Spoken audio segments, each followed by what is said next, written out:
ძალიან მიხარია დღევანდელი კონფერენციის მონაწილე რომ ვარ და ამ შესაძლებლობა რომ ვისაუბროთ თემებზე, რომლებზეც მართლა წლებია მუშაობ, თუმცა როცა ეს ნიკამ როგორც ახსენა, რომ რაღაც ძალიან დიდხნიანი გამოცდილება აქვს მარჩუზლების სამართლებრივი ორგანოების რეფორმებზე მუშაობისო, ეხლა უკვე ამ კონტექსტში ეს კარგია თუ ცუდი, აღარ ვიცი.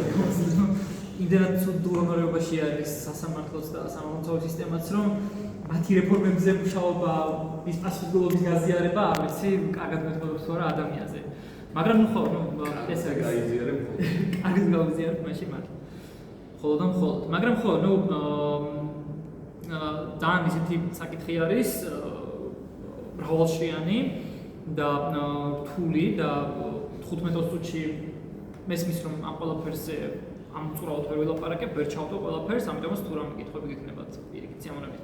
გიპასუხებთ და განსაკუთრებით მე მინდა რომ დავიწყო პირიქით შეზღუდვით რა, ამ თემის შეზღუდვით, ხო?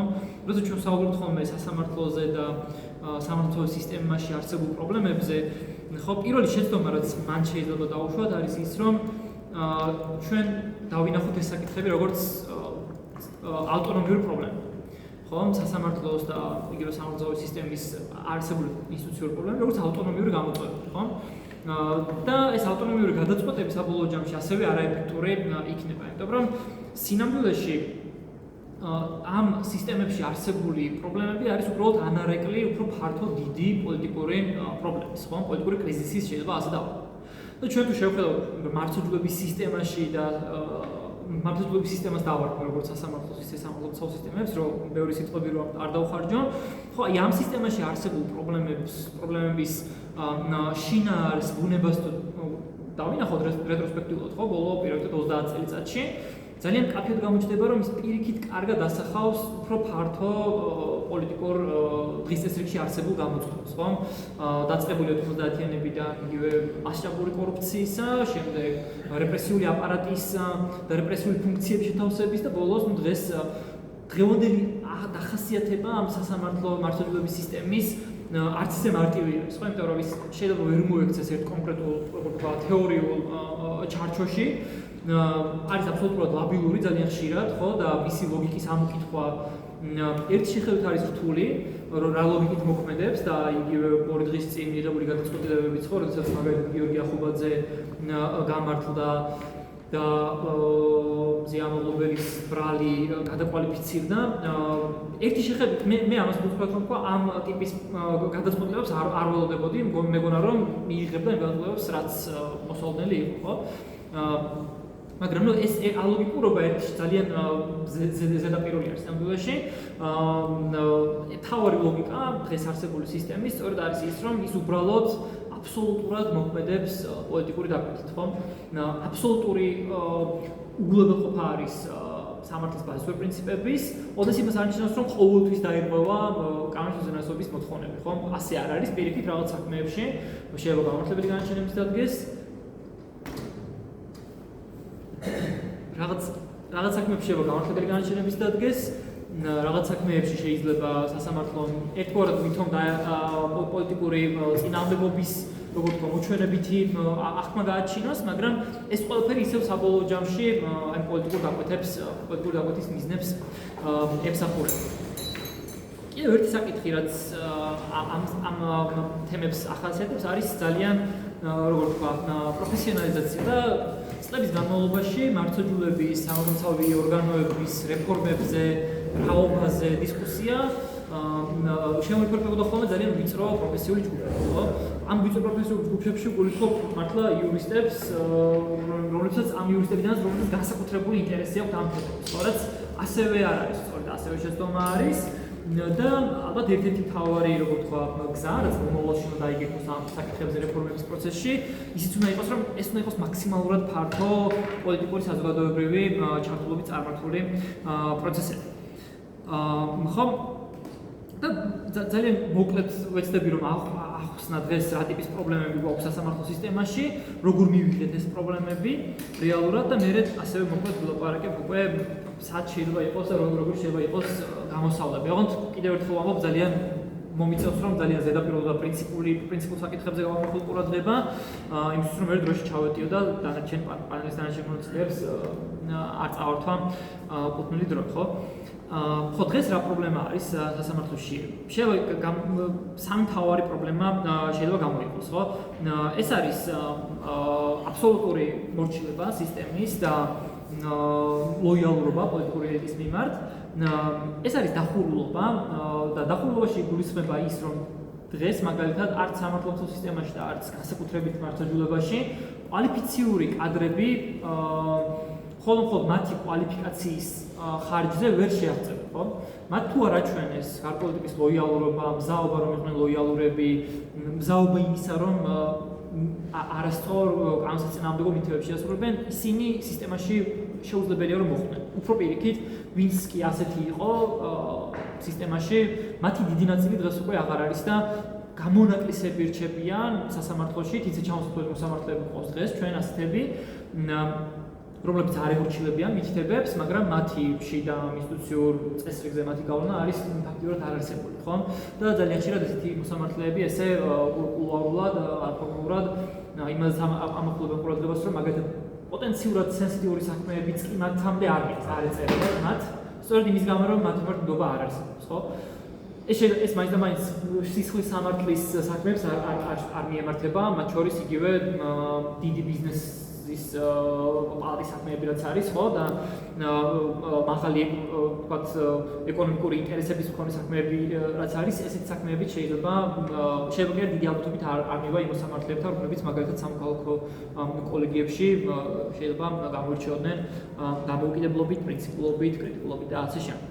Ამ დახურულობის გარდა ცხადია პრობლემა არის დაბალი ანგარიშვალდებულება, ხო? დაბალი ანგარიშვალდებულება მიემართება ყველა რგოლს, მიემართება როგორც სასამართლოს და ჩვენ თუ კი შევხედავთ სასამართლოს, აბსოლუტურად როგორ თქვა, თვითნებობის რეჟიმში არის გადასული სასამართლო, ეს არ მიემართება მარტო გადაწყვეტილების მიღების პროცესს, მიემართება ეს გადაწყვეტილება როგორ იქნება კომუნიცირებული საზოგადოებასთანაც, ხო?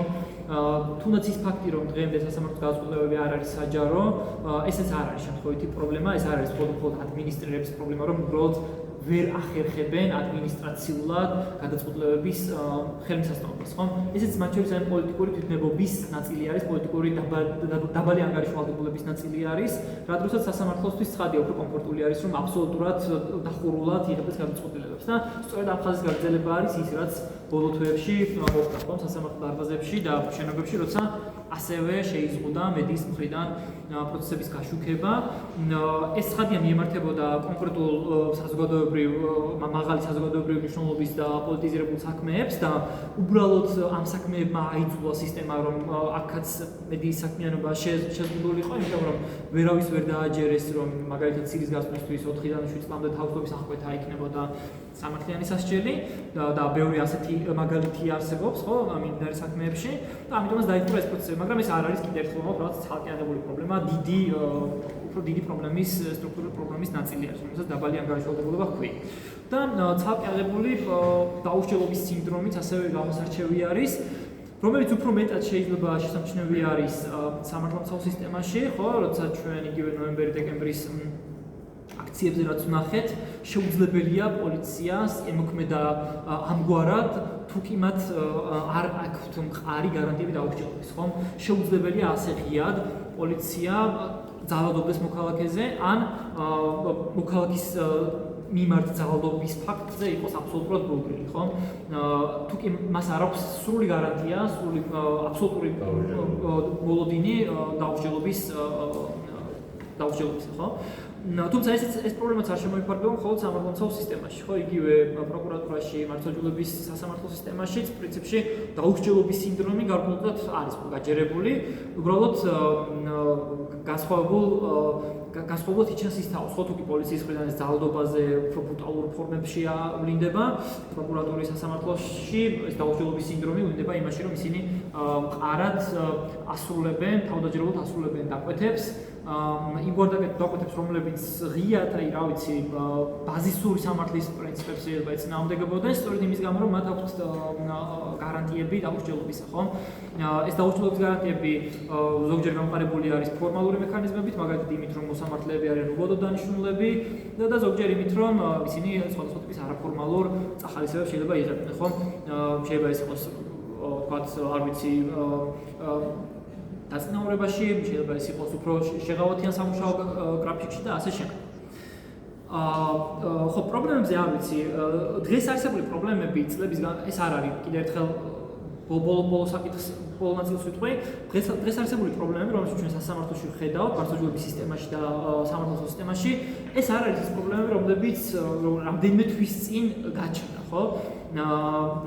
ბევრისთვის შეიძლება ასე იყოს, ვისაც ამ სისტემებთან შეხება არ ქონია, ბევრისთვის შეიძლება 2023 წლიდან ან 24 წლიდან ხდება ხილული ეს პრობლემები, მაგრამ ცნობაში ჩვენ თუ კი კარგად დაკვირვებით შევხედავთ რა ნაბიჯები იდგმებოდა იგი 2012 წლიდან დღემდე, დავინახოთ რომ პირიქით 2012 წლიდან ხდება ამ სისტემის მშენებლობა ძალიან მყარი აგურებით, ხო? უბრალოდ ის სისტემა ყოველთვის ისეთი საჭირო არ იყო, ეს სისტემა ყოველთვის ისეთი საჭიროების, კრიტიკული საჭიროების საგანი არ იყო პოლიტიკური ხელისუფლებისთვის, როგორც დღეს გახდა, ხო? და თუ კი ჩვენ იგივე სამართლის სტატისტიკას შევხედავთ, მაგალითად 2012 წლის შემდეგ თუ არ შეიძლება დაახლოებით 300%-ით გაიზარდა გამართლებელი განაჩენების პროცენტული წილი. საერთოდ სამართლის საქმეებში, ხო? ანუ 2012 წლამდე თუ კი გამართლებელი განაჩენები იყო 0.01% საერთოდ სამართლის საქმეების, 2012 წლიდან ეს მაჩვენებელი მართლა მნიშვნელოვნად გაიზარდა. და ამას ძალიან ხშირად იყენებენ ხოლმე, ერთგვარად მტკიცებულებად ქართულისების წარმომადგენლები, რომ ჩვენ გავათავისუფლეთ სასამართლო პოლიტიკური წნეხისგან, მათ შორის პროკურატურის წნეხისგან და ამიტომაც გაიზარდა გამართლებელი განაჩენები. მაგრამ თუ კარგად ჩავხედავთ რა ტიპის საქმეებზე გამოდიოდა ეს გამართლებელი განაჩენები, დავინახავთ, რომ მათ პოლიტიკური დამოუკიდებლობა ფაქტიურად არაფერში არ არის. ამ საქმეების გამართლებელი განაჩენების თითქმის ნახევარი მაგალითად გებოდა ოჯახში დაავადების დანაშაულებს. რა შუაში არის ოჯახში დაავადების დანაშაულებზე გამოტანილი გამართლებელი განაჩენი სასამართლოს სისტემურ დამოუკიდებლობასთან არავითარ შუაში არ არის, ხო? მეორეც ობიექტურად რაღაც ტიპის საქმეებზე მართლა შეიცვალა პოლიტიკური წნეხი, ხო? თუ კი 2012 წლამდე ყველა სისხლის სამართლის საქმეში არსებობდა ერთგვარი ინტერესი მკაცრი გადაწყვეტილების, მკაცრი სასჯელის, 2012 წლიდან ეს ინტერესი უფრო სელექციური, უფრო შერჩევითი და ეს პოლიტიზირების ინსტრუმენტი აღარ არის გამოყენებული ყველა სისხლის სამართლის საქმეზე. ის უფრო შერჩევითად ხდება, ხო? ეს შეიძლება იყვნენ პოლიტიკური ოპონენტები და ასეთები 2012 წლიდან მალევე ვნახეთ ჩვენ, ხო? მაგალითად კაბელების საქმე ამის აფიო მაგალითი იყო, ხო? რომელიც ძალიან მალევე 2014 წლიდან დაიწყო ფორმაში, ხო? კაბელების საქმე, ხო? ამიტომაც ეს ნიშნები თავიდანვე იკვეთებოდა, უბრალოდ ეს არ იყო ისეთი მასშტაბური, რომელიც მთლიანი საზოგადოების, რო ვთქვა, შეფოთების თუ დაინტერესების საგანი გახდებოდა. დღეს გახდა სისტემა, როცა სისტემა ხდება უფრო მეტად რო ვთქვა, ავტორიტარული, ბუნებრივია მას სჭირდება ინფრასტრუქტურა, ბიუროკრატიას სრული კონტროლის ქვეშ და სწორედ ამიტომაც ხდება დღეს სასამართლო ყველა ჩვენგანის უფრო მეტი, რო ვთქვა, გულის ტკივილის თუ ფიქრის საგანი. თორე კიდევ ერთხელ ვამბობ, ეს პრობლემები არ გამხდარა არ არის ახალი. იგივე ლოგიკა მოქმედებს პროკურატურაზე, სამართლომცავ სისტემაზე. სამართლომცავ სისტემაში ფაქტიურად ჩვენ მინიმალურ დონეზე, ანუ სასამართლოში თუ კი რაღაც მოჩვენებით ფურცელზე მაინც გაიწერა რაღაც რეფორმები, მაგალითად იუსტიციის უმაღლეს საბჭოში აღარ ხვდებიან დღეს პოლიტიკოსები, მოსამართლეების უბოდო დანიშვნის სისტემა შემოვიდა და ასე შემდეგ. პროკურატურაში და საგამოძიებო უწყებებში ამგვარი ცვლილებები მოჩვენებითიც კი არ ყოფილა, ხო? და პროკურატურაში და აბსოლუტური ინერციით გრძელდებოდა ამ სისტემების მართვა, უბრალოდ მოხდა გადაბარება წინა ხელისუფლების მართული სისტემების, ხო? და რაღაც კონკრეტებში კიდევ უფრო მეტად დაიხვეწა რაღაც ინსტრუმენტები, მაგალითად თვალთვალის მიხურადების ინსტრუმენტები, ხო? ნახევრად ხუმრობით ხსენებია ხოლმე მეგობრებს, რომ თუ კი 2012 წლამდე ხელისუფლების მიზანი იყო, რომ პირიქით ყველაში ყოფილიყო ილუზია, რომ ყველას უსმენენ, მაგრამ რეალურად მაშინდელი ფიზიკური და მათ შორის ტექნიკური ინფრასტრუქტურა ამის ხელობის არ იძლეოდა, დღეს პირიქით არის. დღეს ხელმძღვანელობა გვაჯერებს, რომ მოსმენები არ არის მასშტაბური, მაგრამ სიამოვნებაში ყველაფერი მითითებს, რომ მათი ტექნიკური ინფრასტრუქტურა ამის ყველაფერს ხელმძღვანელობას იძლეოდა, ეს ასეც არის ყოველდღიურობაში, ხო, იგივე ის კადრები, რომლებიც გამოვჟონა ჩანაწერები უბრალოდ კრებსების, რომლებიც გამოვჟონა რომელი წელი იყო 2020 სუციდან, ხო? აჩვენებს, რომ უბრალოდ შეუზღუდავი არის ამ ყოველთვალის ლიმიტაცია. ხო, ამიტომაც ხო, სამართალმცავ სისტემაში რაღაცები პირიქით უფრო მეტად დაიხვეწა და ძალიან სწრაფად ადაპტირდება ეს სისტემა ნებისმიერ ჩვენს წუხილზე, პრობლემაზე, პროტესტზე და ასე შემდეგ. და ამის მაგალითია მათ შორის რუსული კანონებიც, თუ კი 2023 წელს პირველი ინიცირების დროს რუსული კანონისა ჩვენ ვნახეთ დაღლილი სამართალმცავი სისტემა ერთი წლის თავზე ვნახეთ აბსოლუტურად ბევრად უკეთესად მომზადებული, მათ შორის ფიზიკურადაც და ტექნიკურადაც და ინფრასტრუქტურადაც სპეციალურად ხო და ეს ვარაუდი შეგვიძლია ქონდეს ყველა სხვა დანარჩენ რგოლზე შინაგან სამინისტროს. რეფორმებზე გადავალ მოკლედ მე ბევრი დრო რო არ დავკარგო, მე მგონი ვისაც ბევრი დრო არჩება და მოკლედ უბრალოდ ამ ყველა ამ სისტემის ცვლილებებული პროკურატურა შესაძლოა იგივე სხვა საგამოძიებო წყებების სასამართლოს და ამ რეფორმებზე დეტალურად საუბრის ალბათ არ იქნება სწორი ჩემი მხრიდან ვერ ჩავედევით. მე უფრო აქცენტს გავაკეთებ სამ მთავარ შრეზე რეფორმებისა, რომელიც აუცილებელი მგონია იმისთვის, რომ ჩვენ საბოლოო ჯამში მივიღოთ დემოკრატიული სამართლიანი მართლობების სისტემა, ხო? პირველი ეს არის ინსტიტუციური მოწყობა და ბუნებრივი ინსტიტუციური მოწყობაზე როცა ვსაუბრობთ, აქ იგულისხმება როგორი არის მაგალითად პოლიტიკური ვერტიკალი. დღეს მაგალითად შინაგან საქმეთა მინისტრი, რომელიც თანადროულად არის მინისტრთა კაბინეტის წევრი, პოლიტიკური თანამდებობის ფიგურა, ამავდროულად არის ნომერ პირველი პოლიცია, ხო?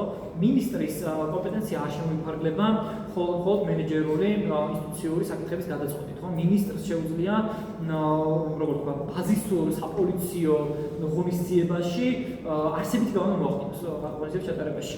არათუ შეუძლია ზოგიერთ შემთხვევაში პირიქით ექსკლუზიური უფლება აქვს მინისტრს, მაგალითად, აი საპოლიციო რეიდს რაც ეძახიან სპეციალური საპოლიციო კონტროლი, ხო? რომელიც ერთ-ერთი საპოლიციო პრევენციული ღონისძიება არის. ამგვარი ღონისძიების ჩატარების მხოლოდ ექსკლუზიური უფლება აქვს მხოლოდ მინისტრს, ხო? რაც ერჩევით რომ მოუჩვენს რომ კარგი არის, რომ აი ეს მაღალ დონეზე არის ეს საკითხი ატანილი, მაგრამ სიამოვნებაში გამოდის რომ ეს არის პოლიტიკური თანამდებობის პირის კომპეტენციაში შეტანილი საპოლიციო საკითხი, ხო? დღეს სისტემაში და ეს კრიტიკა აღწევდება როგორც პოლიციაზე, ასევე პროკურატურაზე, არ არსებობს მინიმალური ფილტრებიც კი, რომ ზემოდან წამოსული პოლიტიკური დაკვეთები იქნება პროფესიული ფილტრში გატარებული და საბოლოო ჯამში აღსრულების დონეზე საპოლიციო ღონისძიებების სამართალდამცავი საქმიანობა გატარებული იქნება პოლიტიკური გენერების გარეშე, პოლიტიკური მიზანშეობის თვის ყურადღების მიქცევის გარეშე, ხო? ეს გამოიხატება მათ შორის იმაშიც, რომ არანაირი თანამდებობრივი გარანტიები არ აქვს, მაგალითად, ეგრეთწოდებულ შუალოდურ რგოლს, ხო, სამართლებრივი უფლებებს და ჩვენ ხედავთ ნებისმიერი მინისტრის ცვლილება, როგორ ღრმა საკადრო ცვლილებებს იწევს ხოლმე სამინისტროში, ხო, ის არ შემოიფარგლება მხოლოდ მინისტრის და მოადგილეების ცვლილებებით, ხო, ამას მოყვა სამართლებრივი დეპარტამენტების უფლებების ცვლილებები და ასე შემდეგ. ამგვარი პრაქტიკა ბუნებრივია პირდაპირ აჩვენებს, რომ იგივე სამართლის უფლებები დამოკიდებულები არიან პოლიტიკურ ხელმძღვანელობაზე, ხო? და შესაბამისად ისინიც მათაც იციან, რომ პოლიტიკური ხელმძღვანელობის დაკვეთები აუცილებლად უნდა შესრულდეს. და ბუნებრივია, როდესაც სამართლის უფროსმა თუ დეპარტამენტის დირექტორმა იცის ეს და ასე მოქმედებს, შეუძლებელია იგივე განწყობა, იგივე мотиваციები არ ჩამოვიდეს აბსოლუტურად ქვედა დონეზე, საოპერაციო დონეზე.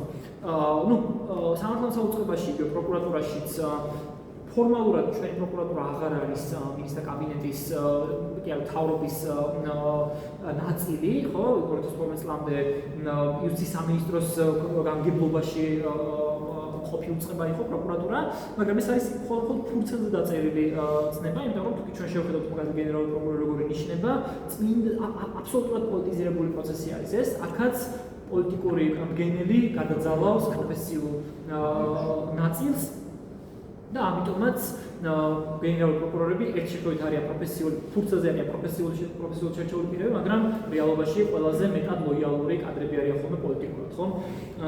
და ამ ნაწილში ეს პრობლემა მათ შორის ცხადია მოსაგვარებელი არის. იგივე ძალაუფლებრივი ნაწილი, ჭარბი ძალაუფლება არის ამოწყებების სერიოზული პრობლემა, კომპეტენციები, რომლებიც მაგალითად პროკურატურა საერთოდ არ უნდა სარგებლობდეს გამოძიების ფუნქციით და გასატანი არის გამოძიების უპირველესობა პროკურატურისგან.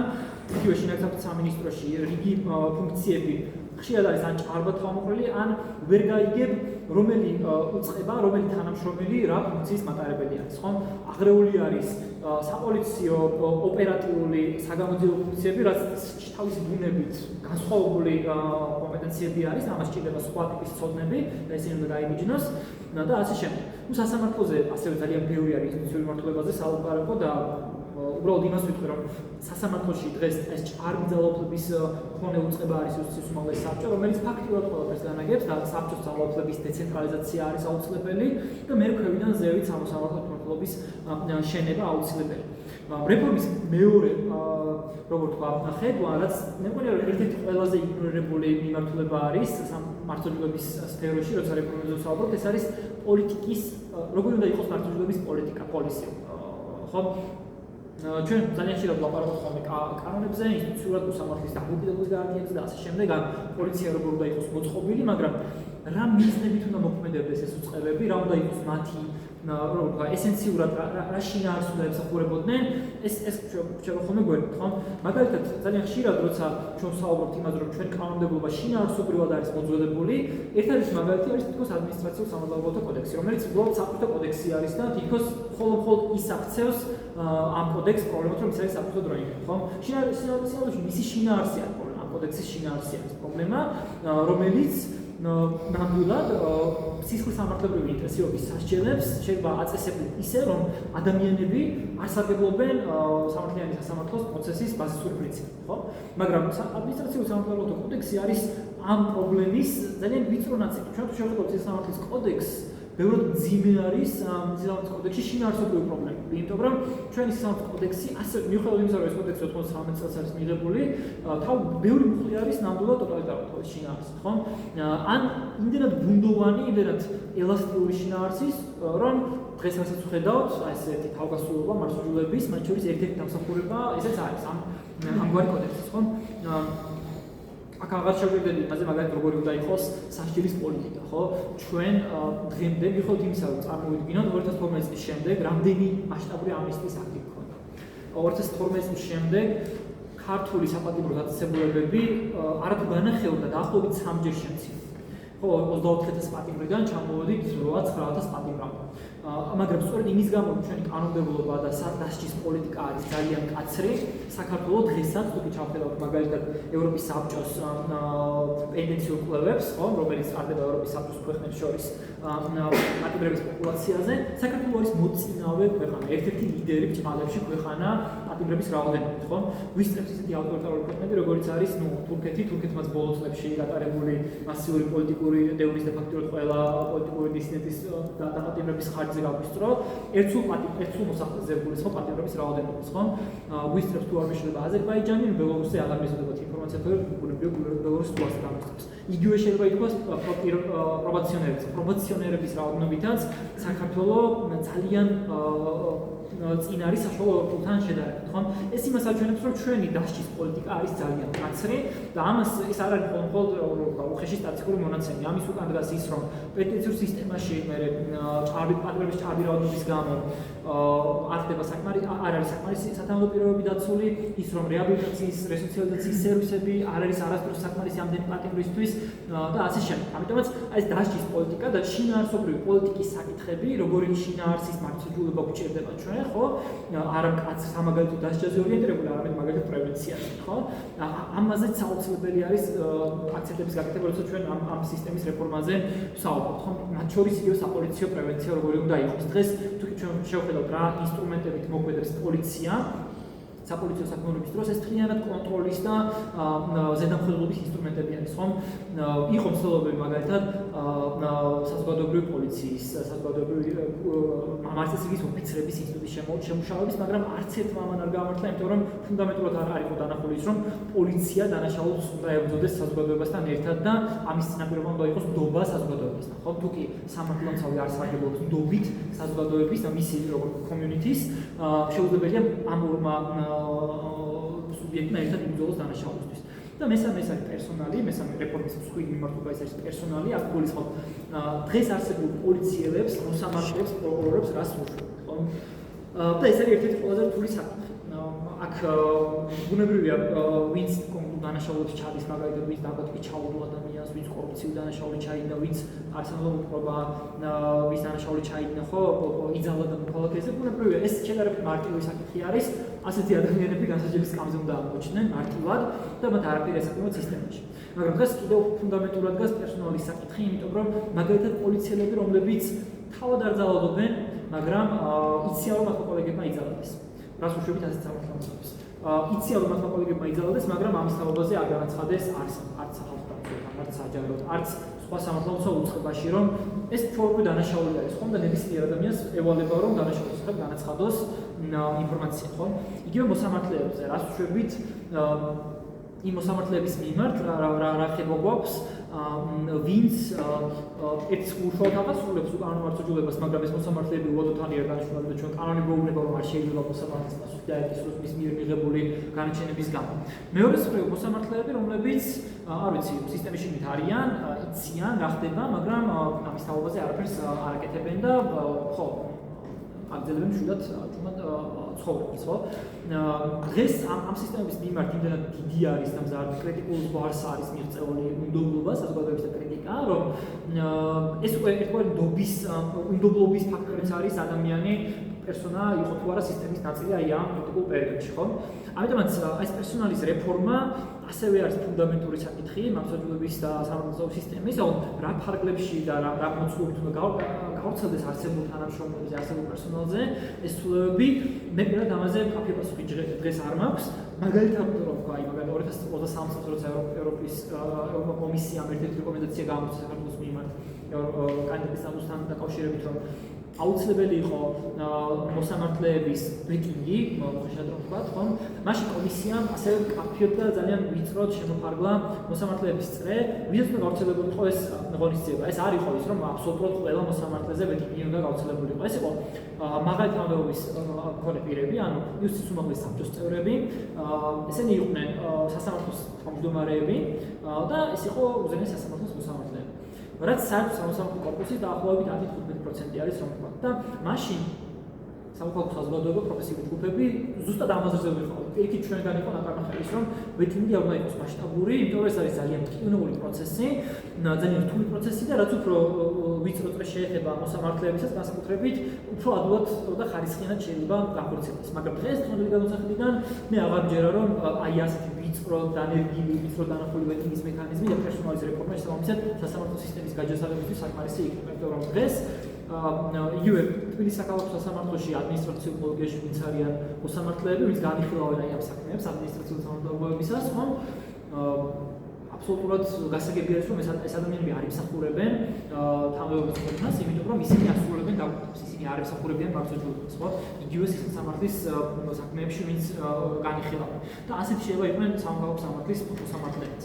და იმისთვის რომ ჩვენ რაღაცნაირად სრული სურათი შეგვექმნას, როგორც სასამართლოზე, ისე პროკურატურაში ვინ რას აკეთებს და პოლიციაში ვინ რას აკეთებს, მე მგონია რომ ამის აუცილებელია ერთგვარად შეიძლება ეს რაღაც ცუდად ჟღერდეს, პოლიციის, მაგრამ სიმართლის კომისიის მსგავსი მექანიზმი, ხო? რომელიც კომისიური რეჟიმით სრულყოფილ სურათს დაადებს. დღეს ჩვენ მხოლოდ ზედაპირულად ვიცით მარცხაჯულების სისტემაში რა ხდება. შიგნით ვინ რა დონეზე არის ამ პრობლემურ განსხვავებაში გასული და ვის არის პასუხისმგებლობა აქვს, ეს მგონია რომ ჯერ კიდევ არ ვიცით.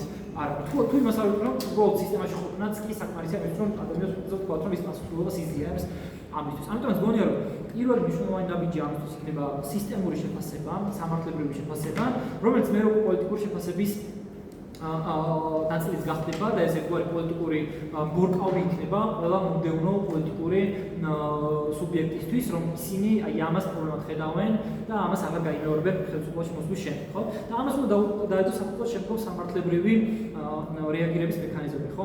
ვინ იმსახურებს სისტემაში ყოფნას, ვინ არ იმსახურებს და მათ შორის ვინ იმსახურებს განსაჯების სკამზე აღმოჩენას სამოსამართლო სკამით, ხო?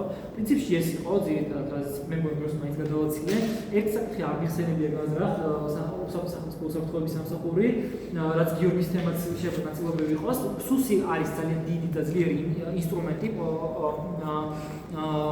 პოლიტიკური ხელისუფლების ხელში ეს ყოველთვის ასე იყო და ეს სისტემაც მე ამას მოვიაზრებ სამართლებრივ სისტემის ნაწილად სულს და ბუნებრივია ეს უწყებაც ფუნდამენტურ რეფორმას საჭიროებს და ბოლოს ერთი დილემა რაც ჩვენ ბოლო 2013 წლიდან მქონდა შესაძლებლობა რომ მუშაობ ამ რეფორმებზე ძალიან ხშირად იყო ხოლმე დილემა რომ ჩვენ სახელმწიფო უსაფრთხოებას ვერ შევწირავთ მსხვერპლად ადამიანის უფლებებს ხო და ეს დილემა ალბათ როცა ამ რეფორმებზე დაიწყება მსჯელობა კიდე ერთხელ წარმოიწყებს რომ მოდი ახლა უსაფრთხოებას თუ გადავაუყურებთ ხო ხო ეს დილემა კიდევ ერთხელ გაჩნდება და მე მგონი რომ ამ ნაწილში ჩვენ ძალიან ფრთხილები უნდა ვიყოთ და არ უნდა როგორ ვენდოთ ამ დილემის ავტორებს ეს ავტომატურად იმიტომ რომ სწორედ აი ამ უსაფრთხოების სახელით ხდებოდა 2013 წლიდან 2014 წლიდან სამართლებრივი სისტემის არსებული ფორმით შენარჩუნება, მოსმენების თვალთვალის სისტემის არსებული ფორმით შენარჩუნება და სხვა კონტროლის ინსტრუმენტების შენარჩუნება. ამიტომაც ხო ეს მე მგონი რომ ეს დილემა საერთოდ როგორ თქვა ხელოვნური არის, მოჩვენებითი არის, სინამდვილეში უსაფრთხოება და დემოკრატია პირიქით ერთმანეთს აძლიერებს და არ არის ეს ერთმანეთთან დაპირისპირებული ინტერესები, მაგრამ ზოგჯერ შეიძლება გარკვეულ კონფლიქტების ნიშნებსაც შეიცავდეს და ცხადია ფრთხილები უნდა ვიყოთ, მაგრამ არა ისე რომ პრინციპულად უარი ვთქვათ დემოკრატიულ ფუნდამენტურ ღირებულებებზე, იმისთვის რომ უსაფრთხოება და უშიშროება იყოს დაცული. და რომ საბოლოო ჯამში ეს მაინც ცუდად მოგვიბრუნდება როგორც ჩვენი გამოსვლება გუჩვენებს. მადლობა.